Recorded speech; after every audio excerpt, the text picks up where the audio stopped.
MA उत्तरार्ध के नियमित छात्राओं, आप सभी का अभिनंदन, सुप्रभात। मैं चतुर्थ प्रश्न पत्र हिंदी साहित्य का इतिहास पढ़ाने जा रही हूँ। उसमें आज हम हिंदी साहित्य के आधुनिक काल के बारे में पढ़ाई करेंगे, बात करेंगे, विचार विमर्श करेंगे। और क्योंकि आधुनिक काल से शुरू किया है तो पहले हम आधुनिक काल को ही पूरा करेंगे। आधुनिक काल में 4 भाग थे: भारतेंदु युग, द्विवेदी युग, छायावादी युग और छायावादोत्तर युग। विद्यार्थियों,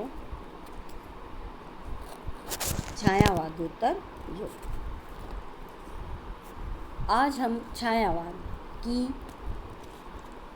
काव्य प्रवृत्तियों के बारे में बात करेंगे। तो आज का विषय है छायावादी काव्य की प्रवृत्तियाँ। छायावादी कविता ने चली आती हुई काव्य परंपरा में जो परिवर्तन उपस्थित किया और जिस नवीनता की प्रतिष्ठा की, वह निश्चय ही महान उपलब्धि है।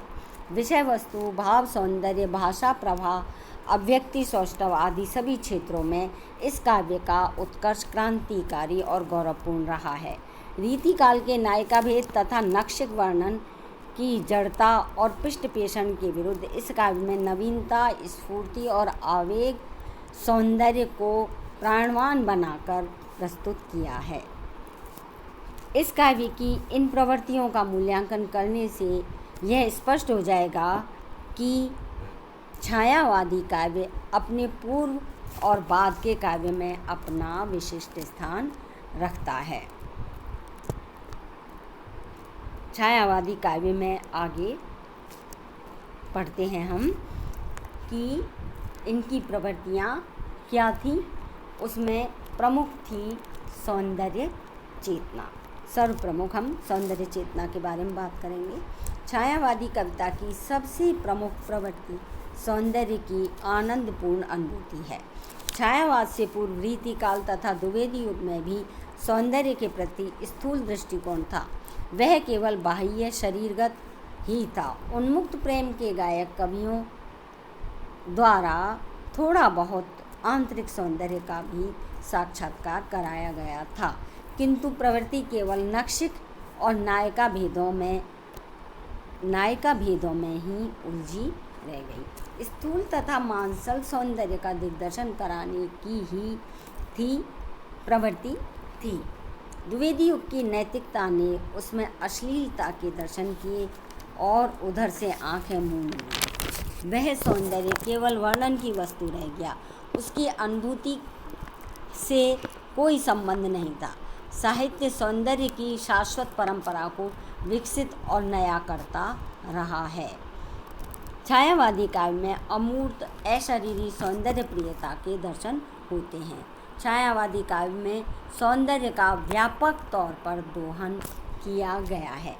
प्रकृति के माध्यम से सौंदर्य के आंतरिक सौंदर्य के बारे में वर्णन किया गया है। प्रकृति के नाना रूपों में इन कवियों ने अंतरात्मा की खोज की है।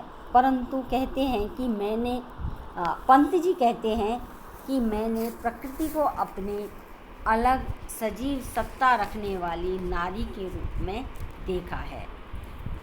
इसी में आगे नारी के विषय में वर्णन किया है कि नारी सौंदर्य प्रकृति के विभिन्न सौंदर्यपूर्ण चित्रों के माध्यम से छायावादी कवि अपने मन में सौंदर्य पिपासा को ही शांत करता रहा है। सौंदर्य दृष्टि से उन्होंने नारी को देखा। नारी सौंदर्य के बाद पुरुष सौंदर्य के बारे में छायावादी कवियों ने कहा है कि पुरुषों के विभिन्न भावों से युक्त चित्र भी छायावादी कवियों ने अंकित किए हैं। इसके विषय में कहा गया है कि अवयव की दृढ़ मांसपेशियाँ, ऊर्जा सिद्धा वीर्य अपार, स्फीत शिराएँ, स्वस्थ रक्त का होता था जिनमें संचार। इस प्रकार शिशुओं के सौंदर्य को भी इन कवियों ने अत्यंत भोलेपन के साथ अंकित किया है। इन कवियों की दृष्टि में नारी का व्यापक अशरीरी सौंदर्य, पुरुषों को विभिन्न स्थितियों का सौंदर्य और बच्चों की भिन्न भिन्न मुद्राएं तथा प्रकृति के मनोरम सौंदर्य चित्र हमारे सौंदर्य भावना को तृप्त करते हैं और स्वस्थ सौंदर्य चेतना उत्पन्न करते हैं। इसी के अंतर्गत आता है प्रेम भावना। छायावादी कवियों ने प्रेम भावना का उदात्तीकरण किया। उन्होंने प्रेम को स्त्री पुरुष की वासना के पंख से निकालकर व्यापक धरातल पर प्रतिष्ठित किया है। उनके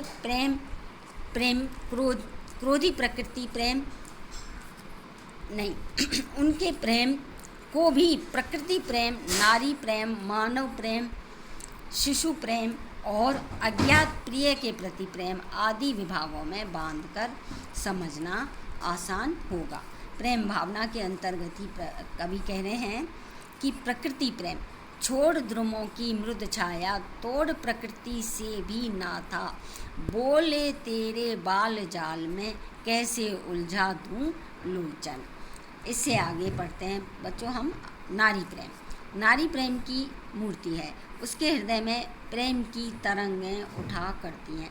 छायावादी कभी भी नारी के प्रेम में अपने आप को विसर्जित कर देता है। वे कुछ दिन कितने सुंदर थे जब सावन घन सघन बरसते, इन आँखों की छाया भरते। नारी प्रेम के बाद हम आगे देखते हैं आध्यात्मिक प्रेम। इस प्रकार का प्रेम भाव महादेवी वर्मा की कविताओं में अधिक मिलता है।